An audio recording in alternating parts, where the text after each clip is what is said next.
La curiosidad nos lleva a plantearnos grandes desafíos, el trabajo en equipo a alcanzarlos. Bienvenidos y bienvenidas a Tercer Tripulante. Este podcast y su comunidad es para quienes aspiran a liderar, crecer, crear y ser parte de grandes equipos. En cada episodio conversamos con referentes de distintos ámbitos, desde los deportes a la ciencia, la cultura o los negocios, para aprender de sus experiencias de superación y colaboración. Estos aprendizajes los transformamos en propuestas de liderazgo para que puedas poner en práctica en tu vida y en los equipos de los que sos parte. Yo soy Nacho Puig Moreno. En 2013 cofundé Acámica, la academia tecnológica referente en la región. Esto no lo hice solo. Descubrí así que mi pasión y mi vocación es ayudar a las personas a alcanzar sus objetivos. Hoy espero seas vos. ¿Qué tienen en común el deporte, la familia y la cocina? En el episodio de hoy lo vamos a aprender conversando con el licenciado Sebastián Blasco. Sebastián estudió psicología y se especializó en deportes, trabajando con deportistas de alto rendimiento de distintas disciplinas. Formó parte del departamento psicosocial de Racing Club y el cuerpo técnico de la selección juvenil de Argentina. Además, es secretario académico del programa en Ciencias del Deporte de la Universidad Austral y docente de psicología en dicha academia. Por último, estudió cocina y fundó y dirigió su propia compañía de catering para eventos. Sebas es un gran amigo y la conversación se extendió de lo interesante, por eso decidimos hacerla en dos partes. En esta primera parte de la conversación con Sebas, comenzamos hablando de la antropología alimentaria y la historia del hombre para entender el trabajo en equipo y el liderazgo. Hablamos de la importancia de la agresividad como cualidad de nuestra pasión, pero sin confundirnos con violencia. También hablamos mucho del propósito personal y el del equipo, de la importancia del trabajo individual para crecer como equipos, hasta dónde presionar con un objetivo y qué podemos aprender de los adultos sobre formación de jóvenes. Pero dejo de hablar y mejor que nos lo cuente él. Me gusta que esto lo tomé de vos y se lo hice a Mechi, de hacer una diferenciación de que puedas contar qué haces o qué hiciste, ¿no? O sea, qué hace o qué hizo Sebas Blasco y quién es Sebas Blasco. Buena pregunta. ¿Qué hice y qué soy? Bueno, creo, por lo menos en este momento estoy siendo, porque nos vamos actualizando permanentemente, ¿no?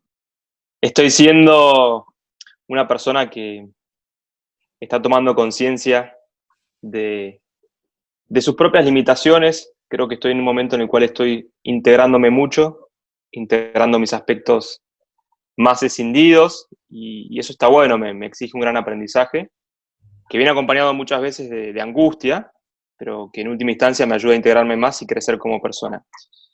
Y lo que más intento valer en mi vida tiene que ver con mi familia, ¿no? O sea, con mi mujer, con mis dos hijos, y muchas veces me intento correr de ese quehacer o de ese arquetipo del héroe que seguramente estaremos desarrollando un poquitito más adelante porque está muy ligado a lo que es el liderazgo, ¿no?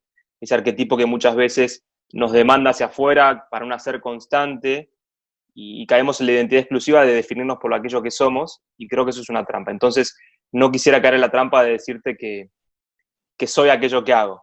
Pero bueno, respondiendo a tu pregunta de qué hago, soy psicólogo. Dentro de la psicología me especializo en todo lo que es deporte, por una cuestión de pasión, de gusto, de interés personal, también como una forma de revalidar una frustración de no haber podido ser deportista de alto rendimiento como hubiese querido. No tenía las condiciones ni las capacidades para hacerlo.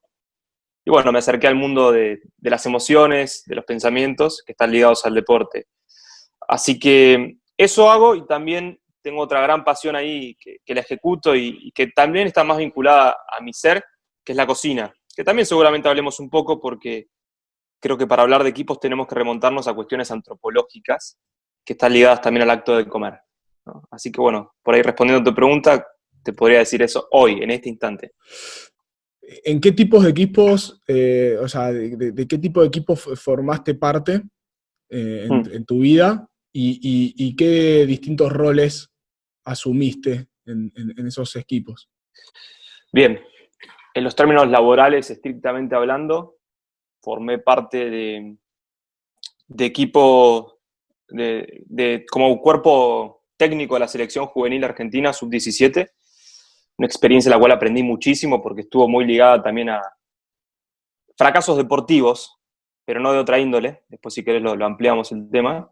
Después también estuve en Racing, trabajando en juveniles, en reserva, o sea, con una experiencia más con chicos, jóvenes, y después tuve la experiencia de trabajar en equipos de hockey femenino, así que también otra área diferente, otro género diferente y con sus particularidades cada uno de estos grupos que trabajé.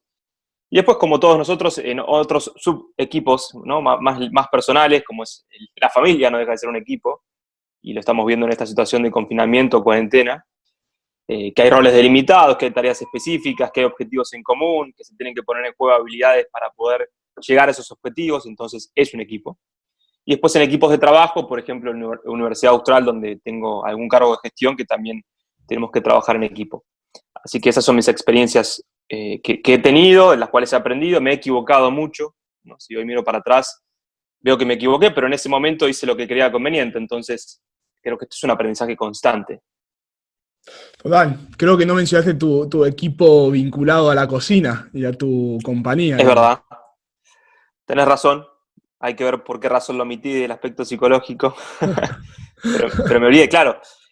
Es más, la cocina es un excelente escenario para ver las cuestiones que están ligadas al trabajo en equipo, liderazgo, comunicación, porque la presión es constante, el tiempo es muy escaso, es muy corto, y bueno, es algo muy conocido por todos nosotros, que la cocina tiene sus complejidades y el trabajo en equipo es fundamental. ¿Estuviste como en roles de ser una pieza del engranaje o te tocó ser, no sé, los formaba o quién los dirigía o quién los lideraba como capitaneaba?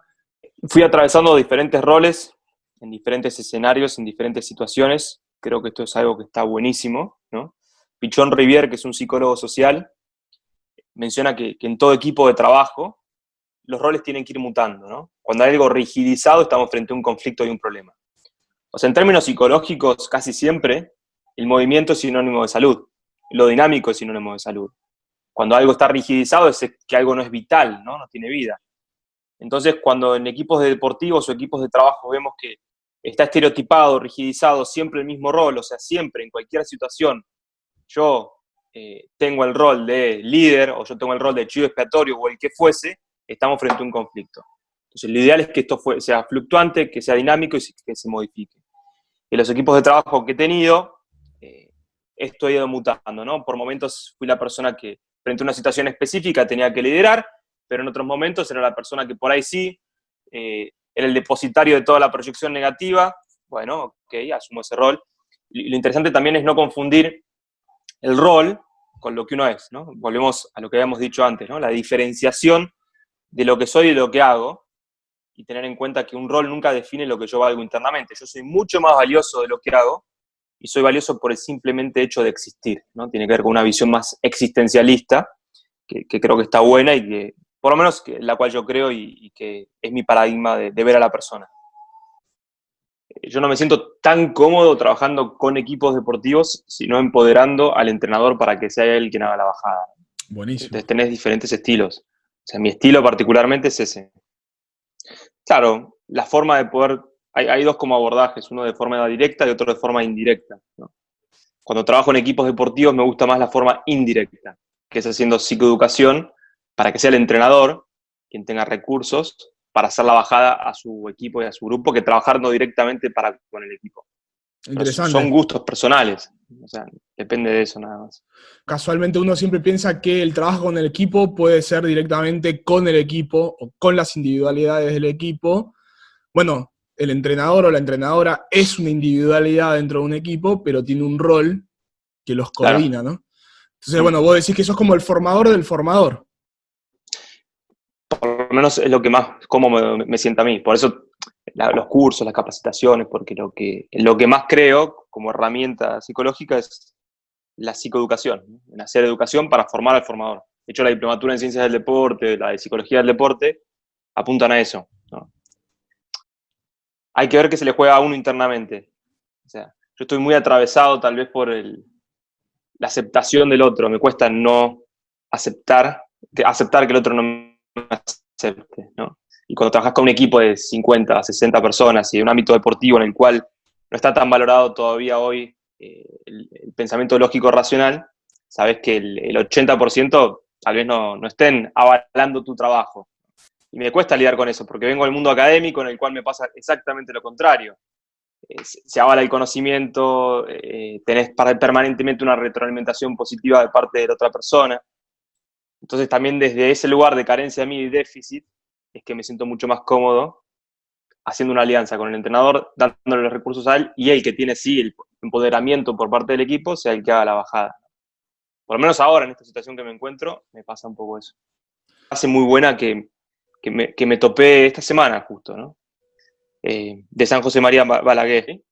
Y dice, la aspiración a la felicidad es uno ser bueno y que el resto sea mejor que uno, ¿no? Y creo que eso te relaja, ¿no? Porque te conecta más con la humildad, decir, bueno, yo hago lo mejor que puedo, si el resto es mejor que yo, mejor aún, ¿no? Entonces creo que ahí tenemos que corrernos de esta superación constante que muchas veces nos posiciona en un lugar de ambición y después somos esclavos de esa ambición. ¿Quién puede o debe ser líder en un equipo? Que es una pregunta un poco engañosa, pero después te la oriento para ver cuál es tu definición esa y cómo es el liderazgo para vos, digamos. Me voy a remontar a un concepto anterior que nos va a dar el pie para hablar de liderazgo, ¿no? Yo antes te conté que soy un gran apasionado de la cocina y dentro de la cocina de la historia gastronómica o de la antropología alimentaria. Y me quisiera remontar a una cuestión vital para poder comprender el porqué del liderazgo, ¿no? Y el para qué, tal vez. El ser humano, antropológicamente hablando, era un pésimo predador. Carecemos de dientes incisivos, no tenemos colmillos, ni tampoco garras. Entonces, en un primer momento, corríamos para salvarnos de aquellos animales que nos querían comer, ¿no? Ahora, ¿cómo y de qué forma nos convertimos en los mejores predadores de la historia de la humanidad, del reino animal, perdón? Bueno, justamente cazando en equipo. Entonces, esto es fundamental, tener la conciencia que la necesidad de contacto, o sea, el trabajo en equipo, deriva de actividades que estaban destinadas en un primer momento a la supervivencia de la especie, ¿no? Y como se cazaba en equipo, se comía en equipo. De hecho, la palabra comer proviene del latín comedere, que significa el que ingiere con. O sea, la palabra comer trae implícita la presencia del otro. Entonces, fijémonos la importancia del otro para la supervivencia de la especie. Otro autor, que se llama René Spitz, un psicólogo, desarrolló a principios del siglo XX un trabajo sobre lo que él denominó el hospitalismo, en el cual demostró que bebés que podían ser que tenían la capacidad de poder tener satisfecha su necesidad básica primaria de alimentación, pero no tenían contacto humano, se morían, ¿no? Entonces, una vez más vamos a dar cuenta que el hombre necesita de la mediación del otro y del contacto con el otro para poder subsistir, ¿no? Entonces creo que tenemos que tener súper presente que una cuestión vital, trascendental en la existencia humana tiene que ver el contacto con el otro. Y esto trae múltiples beneficios, la comparación social, la reducción del estrés y la ansiedad, justamente viendo lo que el otro hace y lo que el otro le pasa. Bueno, a partir de esto podemos dar cuenta la importancia del otro, del trabajo en equipo, y una de las condiciones fundamentales para trabajar en equipo tiene que ver con la coordinación de ese equipo, que da pie al rol del liderazgo, ¿no? Entonces ahí llego a tu pregunta un poco con esta observación para resaltar la importancia de lo vincular. Y el liderazgo para mí, esto es una opinión y como todo lo que estoy diciendo, atravesado por mi propia y sesgado por mi propia realidad, el liderazgo no es otra cosa que la capacidad de inspirar a un otro a partir del proyecto vital interno. A ver, lo explico un poco más en detalle. ¿Qué significa? En la medida que yo puedo demostrar agresivamente hacia afuera, ¿no? La agresividad es necesaria para esto. Y la agresividad nada tiene que ver con la violencia. La agresividad es un quantum energético, es la pasión, ¿no? La medida que yo puedo demostrar agresivamente mi proyecto vital, mi sentido de vida, el otro lo capta, porque el auténtico y genuino se capta, lo hace propio y a partir de eso se inspira a él poder hacer lo propio con su propia existencia, ¿no? Resumiéndolo, la medida que podamos mostrar nuestra pasión, ¿sí? El otro lo va a captar y ese va a ser un fuego interno para poder despertar el propio proyecto de vida y plasmarlo en el afuera. Esa inspiración barra ese liderazgo, entonces dentro de un equipo, y hablando de los roles que mencionábamos antes, lo puede tener cualquiera. A ver, es cierto que hay características de personalidad que pueden favorecer a un ejercicio de liderazgo un poco más notorio, pero al igual que en Ratatouille Gusteau nos dice cualquiera puede cocinar, yo te digo que cualquiera puede ser un líder, ¿no? ¿Por qué? Y porque nuestra capacidad de dimensión espiritual está en todos nosotros, ¿no? Y creo que desde ahí tenemos que apelar a poder comprender el liderazgo. No confundamos liderazgo con lo que es el don de mando, con lo que puede llegar a ser un jefe, sino liderazgo tiene que ver con esto. En la medida que yo puedo demostrar mi proyecto vital, mi entusiasmo vital, eso puede ser captado por el otro y a partir de ahí puede ser inspirado para poder desarrollar lo propio, ¿no? Ahora es cierto que después se puede optimizar con algunas capacidades que se pueden adquirir en el entorno, que se pueden aprender, pero es muy claro ver, y nos pasa mucho en el escenario político, cómo muchos aparentes líderes están totalmente atravesados por cursos de coaching, oratoria, y se ve, y vos no captás la autenticidad, captás la inautenticidad. Y eso no te inspira, al contrario, muchas veces te genera rechazo, salvo que se dé un proceso de alienación, ¿no? Entonces yo acá tengo una concepción bastante particular, insisto, que no es tal vez ni la única, ni pretendo que sea verdadera, es una opinión. Para mí el liderazgo negativo no existe, ¿no? Porque si yo entiendo que el liderazgo es la capacidad de inspirar a que el otro pueda dar lo mejor de sí, en esa óptica, en esa definición, no entra una concepción negativa del liderazgo, sino que cuando vemos aparentes líderes que están atravesados no por una cuestión inspiracional, sino de poder, lo denomino alienación, ¿no? ¿Qué es el proceso alienatorio?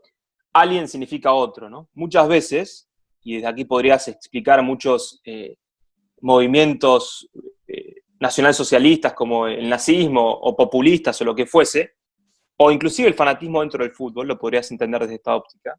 Muchas veces frente a la falta de un sentido real interno, propio, genuino, auténtico, ¿qué hago? Tomo prestado el sentido del otro, lo tomo y me guío a partir del sentido de otra persona que no es real para mí, sino que es aparente. Y me alieno en eso.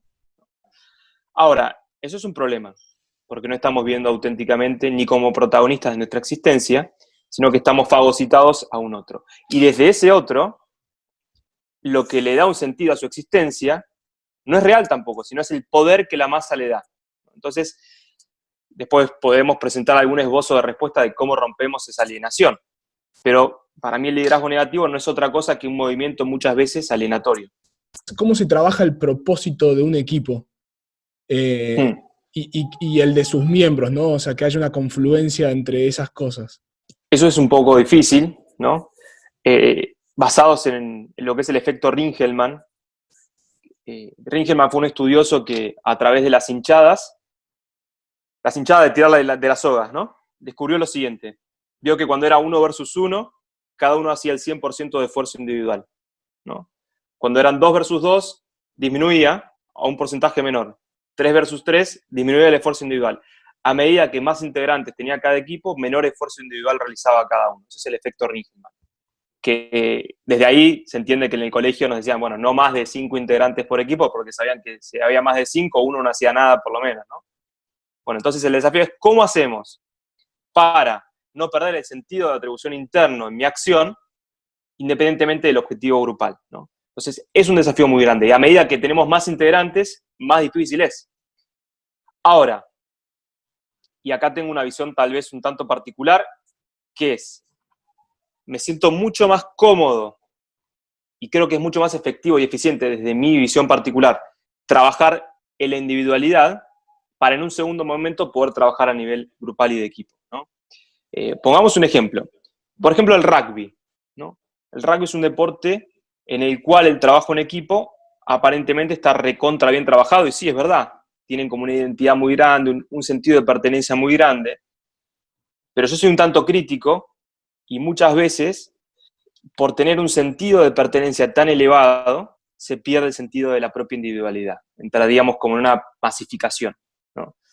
Con todo lo que hemos atravesado recientemente en la problemática del rugby, con este caso puntual de Villa Gesell, etcétera, se ha hablado un poco de esto, ¿no? De la masificación y la pérdida de la individualidad. Entonces, lo que podría rescatarnos muchas veces de ahí es ver al otro en tanto otro y rescatar su dimensión individual, ¿no?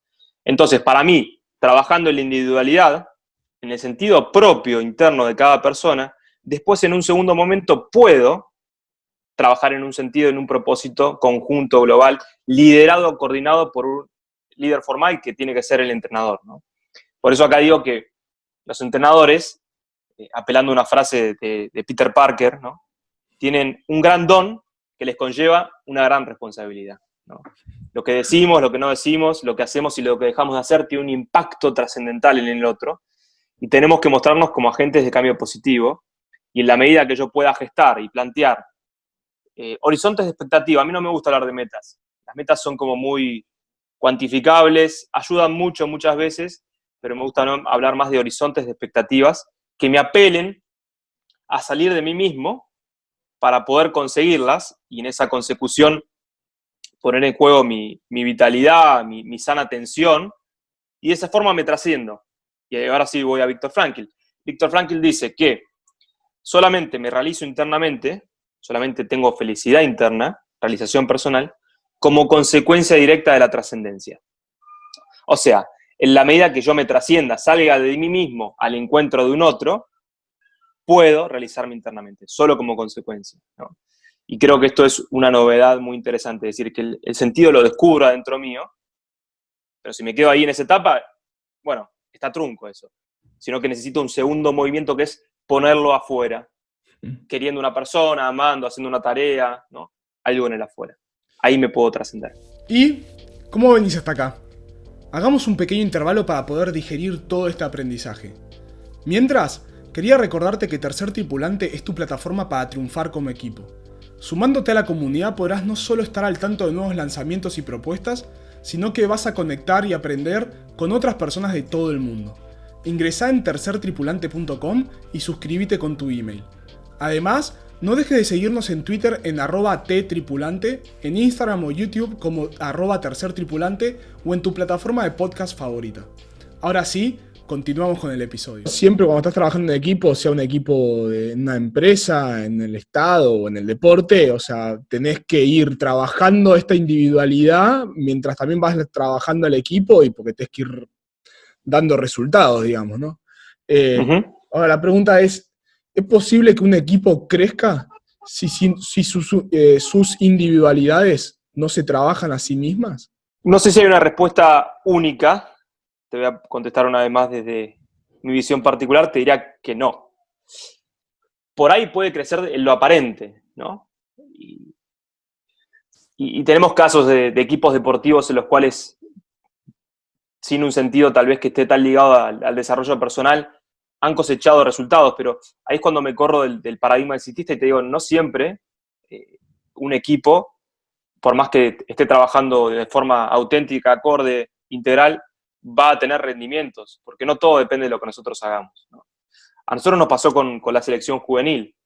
Yo tuve la suerte de ser convocado por un formador del mundo del deporte, como Miguel Ángel Micó, que tiene más de 40 años de experiencia trabajando con juveniles, y una persona que posiciona a la persona antes que al deportista, y eso no es tan frecuente en el mundo del deporte, ¿no? Tuve esa suerte.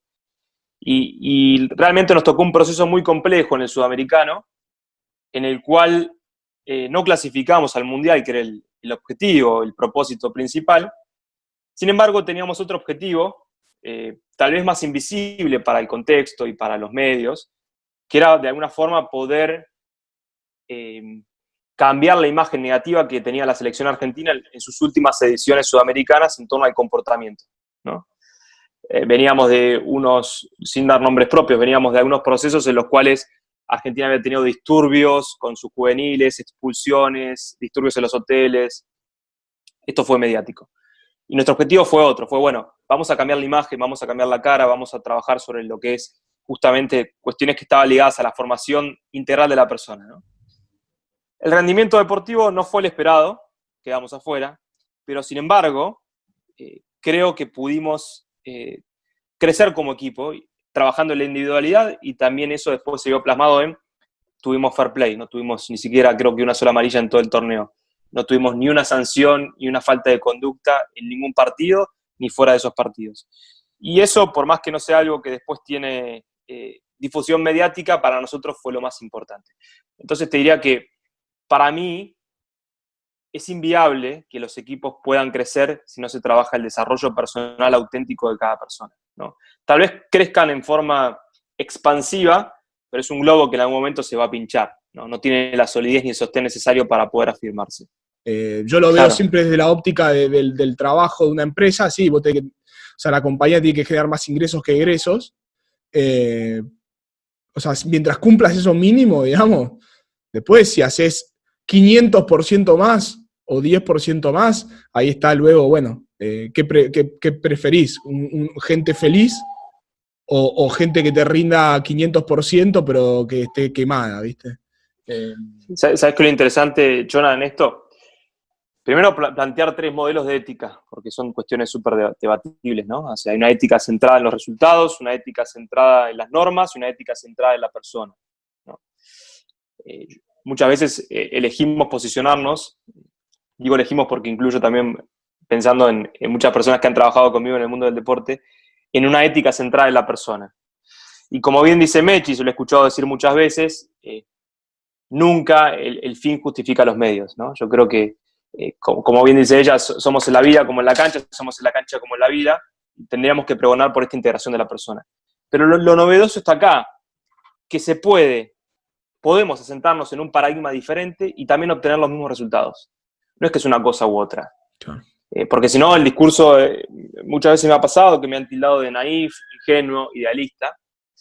Y hace poquito me topé con el caso Noruega, que me dio pie para decir, bueno, pará, no es tan naif, no es tan idealista, no es tan ingenuo, sino que tenemos un país que es uno de los más exitosos a nivel mundial en el deporte, que se basa en un paradigma de integración y es bastante lógico.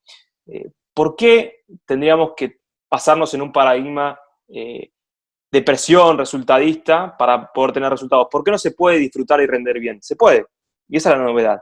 Se puede disfrutar y rendir bien, y creo que tiene hasta más lógica si te lo pones a pensar. Una persona que disfruta lo que hace, desde la lógica pura, ¿no diríamos que tiene más probabilidades de poder rendir bien? Sí, por supuesto que sí. Ahora, nos han hecho creer muchas veces en el mundo del deporte que eso es inviable, y bueno, por suerte salió el caso de Noruega, que nos viene a demostrar que sí se puede, ¿no? ¿Cómo se hace para en jóvenes, en niños, niñas y jóvenes, transmitir esa importancia, ¿no?, de lo que es el trabajo en equipo y su significado, y en ir midiendo esto entre colaboración y competencia, ¿no? Porque, bueno, sobre todo en el deporte vos competís.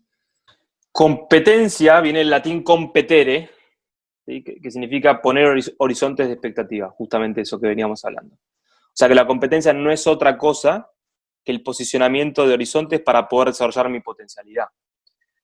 Yo siempre digo que el ganar no tiene que ver con una meta, sino con una consecuencia, o tendría que ser visto de esta forma, ¿no? Porque el ganar no depende de mí. Como la felicidad no es algo que dependa de vos, sino que debe ser una consecuencia de ¿qué? De lo que depende de vos. ¿Y qué es lo que depende de vos? El desarrollo del bien ser. Para poder tener bienestar, tengo que desarrollar el bien ser, ¿no? ¿Y el bien ser qué es? El desarrollo de mi potencialidad. La medida que yo pueda desarrollar mi potencialidad, tomando en cuenta mis limitaciones y mi vulnerabilidad, palabra clave, solamente como consecuencia muchas veces voy a obtener el éxito o la felicidad, a veces, de vez en cuando, ¿no? Entonces creo que es interesante que este modelo de Noruega nos habla un poco de esto y se corre de ese otro modelo en la cual hay una búsqueda desenfrenada por obtener resultados que nos lleva a una voluntad de poder. Y Víctor Frankl acá dice, bueno, muchas veces el hombre se guía por el poder, pero tantas otras veces nos podemos guiar motivados por la búsqueda de sentido, ¿no? Y creo que los costos a nivel personal son menores y los resultados pueden ser de igual forma, ¿no? Mientras menos podamos interrumpir el proceso auténtico del niño, mejor. Creo que el niño genuinamente ya tiene su espíritu lúdico, su espíritu de trabajar en equipo y sociabilizar. Entonces, mientras menos intervención del mundo adulto con sus exigencias y presiones gestemos, eso se va a dar solo, ¿no? Prácticamente creo que tenemos que no estorbar, sería un poco, ¿no? Acompañar, por supuesto, no estorbando, sino permitiendo que se desarrolle ese proceso lúdico genuino, permitiendo la equivocación, esto es fundamental. Julio Velasco lo dice muy claro, dice, el error, la equivocación, tienen que formar parte de un proceso de aprendizaje, no son una demostración de incapacidad. Y estamos en un sistema educativo en el cual permanentemente condenamos el error, ¿no? Corrámonos de ahí. Tenemos conciencia que gracias a la equivocación, gracias a la vulnerabilidad, y esto lo dice el gran Nano Kegel, un amigo en común, gracias al contacto con la vulnerabilidad tenemos un pensamiento creativo, ¿no? Entonces creo que es fundamental que como formadores, adultos, responsables, como padres, podamos integrar el error en nuestra existencia, ¿no? Si yo me quito la capa de superhéroe, muchas veces el otro puede tomar conciencia, ¿sí? Que es accesible. Bueno, pará, mi mamá, mi papá, mi maestro, mi entrenador se equivoca. Bueno, yo también me puedo equivocar y no pasa nada. Entonces, corrernos de ese modelo o de ese arquetipo del héroe que muchas veces se gestó, que tenemos que ser, salir hacia afuera, comernos el mundo, devorarnos el mundo. Bueno, vos fíjate la historia de los héroes, se fagocitan a sus hijos, ¿no?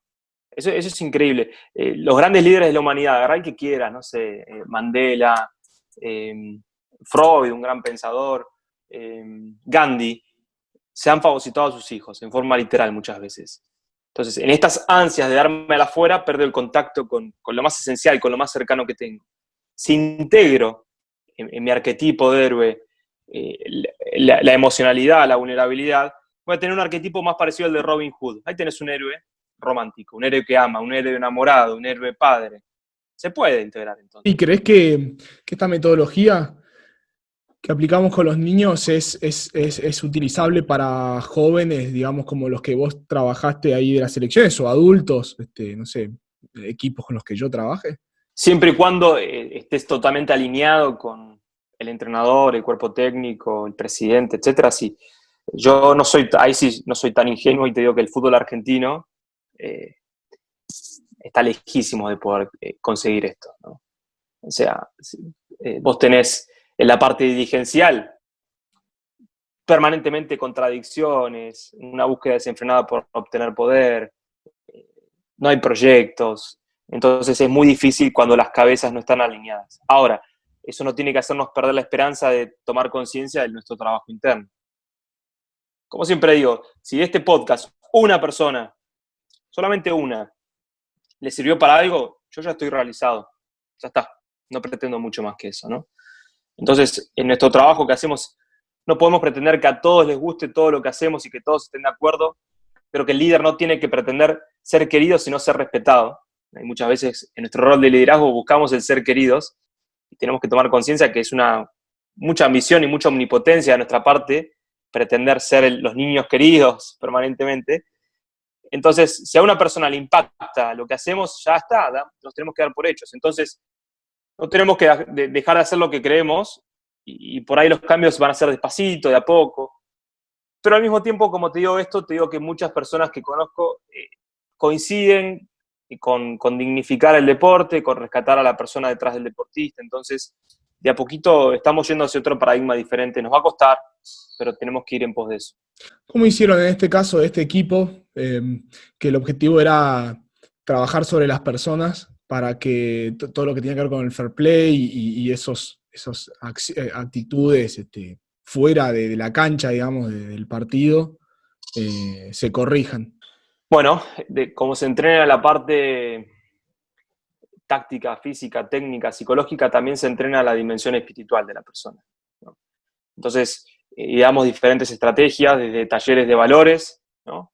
Encuentros individuales, encuentros grupales, en los cuales hablábamos de esto, y también es importante acá saber que los límites, que tienen tan mala prensa, son el acto de amor más genuino que podemos dar, ¿no? Porque el límite contiene. Los límites, le escuché decir a mi mujer, que es psicóloga y se dedica a toda la parte de niños, los límites son como las marcas de la ruta, ¿no? O sea, te contienen, te dan direccionalidad y te protegen. Una ruta sin marcas es peligrosa. Entonces, también limitamos bastante, ¿no? Límites puestos con afecto, pero límites al fin. No perdamos de vista que también eran jóvenes que necesitaban muchas veces estos límites. Entonces, bueno, las reglas de oro del equipo, pautadas por el mismo equipo. Bueno, una vez que termine el partido hacemos esto, no se puede hacer esto. Bueno, esas reglas ayudaron un montón a poder tener más disciplina. Entonces creo que también tenemos que tomar conciencia acá que los límites son necesarios para poder desarrollar libremente una conducta. Es al revés de lo que uno pensaría, ¿no? No, me encanta porque todo esto es 100% extrapolable a cualquier tipo de equipo, de organización, de lo que sea, porque en definitiva, yo soy de la creencia que a mí no me gusta cuando hablamos de los niños o de las niñas como, viste los chicos cuando hacen tal cosa, en vez de decir, viste cuando éramos chicos que hacíamos tal cosa. Nos enajenamos Claro, es como verdad, adultos de esa persona, niño o niña, que éramos nosotros. Es como, desde el que somos. discurso, y somos eso, o sea, nosotros éramos Claro, esas personas.